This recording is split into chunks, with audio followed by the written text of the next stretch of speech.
Where's Kaabalah? Where's Kaabalah? Where's Kaabalah? Can you see it? Can you spot it? Where's Kaabalah?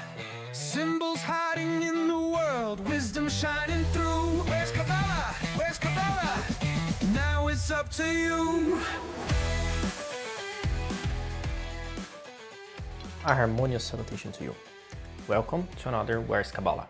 Today we are going to see how Kaabalah is being used in Bagman, the movie that came out last year, 2024.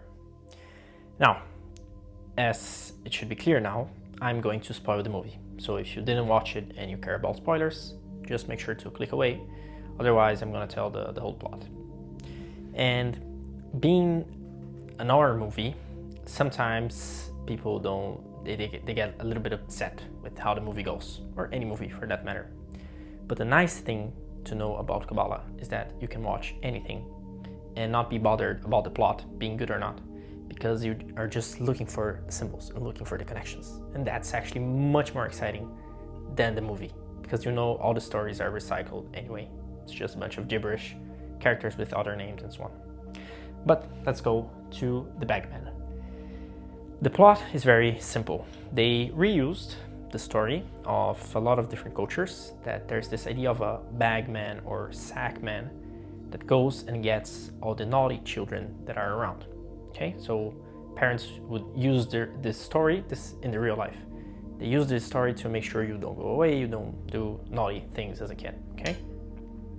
But the switch in this movie is that the bagman in the movie goes after the dreamers. So the kids with big dreams and big creativity. Pay attention to that. Now, it will try to go after them. It will try to lure them with toys so that the kid comes and tries to play with them and so on, and gets captured. And whenever the bagman cannot capture the kid, for some reason they can escape, he'll at least try to get a little bit of their hair so that he can track them down throughout their whole life, even when they become adults. Now, he has a little weakness.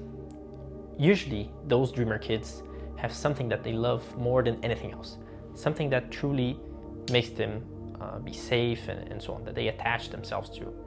That could be a totem, like an item, a toy, anything. And if they hold to that totem, the bagman cannot come and cannot get them. But if they happen to lose it, or even worse, throw it away, then death is certain. Now, let's backtrack a little bit. So you're telling me that this monster goes after the dreamers. Let's remember, what is your soul? Your soul is your capacity to imagine, is imagination itself. It's your creativity, your ability to co-create this reality. So it's going after kids that have this ability. Because as you should know by now, we live in a simulation. Pretty clear, there's no questions about it and so on.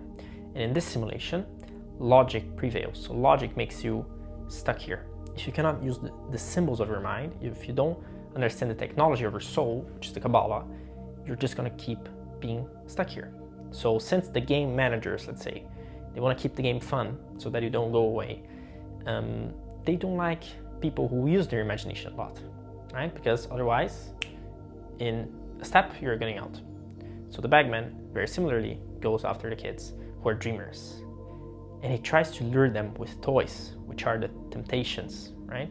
The things that you like, that are the pleasures of the body and so on. He tries to lure you with that so that you go and forget about your totem, which is your spiritual purpose. If you're aligned with your spiritual purpose, you cannot mistakenly get to the wrong path and be wronged. Another very interesting thing to notice is that he grabs a little bit of hair from them, which is your DNA, which is going to be just as valuable as your soul. So again, you see people making cues to have their iris scanned for some random crypto, or just making gene testing for no reason, just for curiosity. Again, you're just selling information about you that is much more valuable than the things you're getting for no reason. Again, you don't know what you're doing. So pay attention to that. Another very interesting thing to see is that the bagman in the movie has power, which basically makes everyone like let's say the kid's parents or everyone else in the area, be paralyzed, kind of like a sleep paralysis thing, where they get stuck and so on. So if you want to understand a little bit more about sleep paralysis, let me know in the comments. I can make a video about it. And last but not least, you can understand the whole idea of the movie. You can understand something very interesting, which is every fear that you have keeps you from evolving, keeps you, it controls you in a way. So the kid had this fear of going to a place, right? When he became an adult, it had the fear still of the Bagman. So it was preventing him from doing stuff. It was controlling him. Not that you should be someone reckless that just does everything and thinks you're the boss and always. But the idea is that if you don't understand your fear, if you don't control it, it controls you. And this is one of the biggest traps that you have to be stuck in here in the simulator. Now, this is going to be a short video, like I'll try to make all the Where's Kaabalah series. There is a blog post about this specific movie, so if you want to check it out, I'll leave the link in the description. I go a little bit more in depth into other things that I found. And as always, if you have any suggestions for other series, for other videos, let me know in the comments.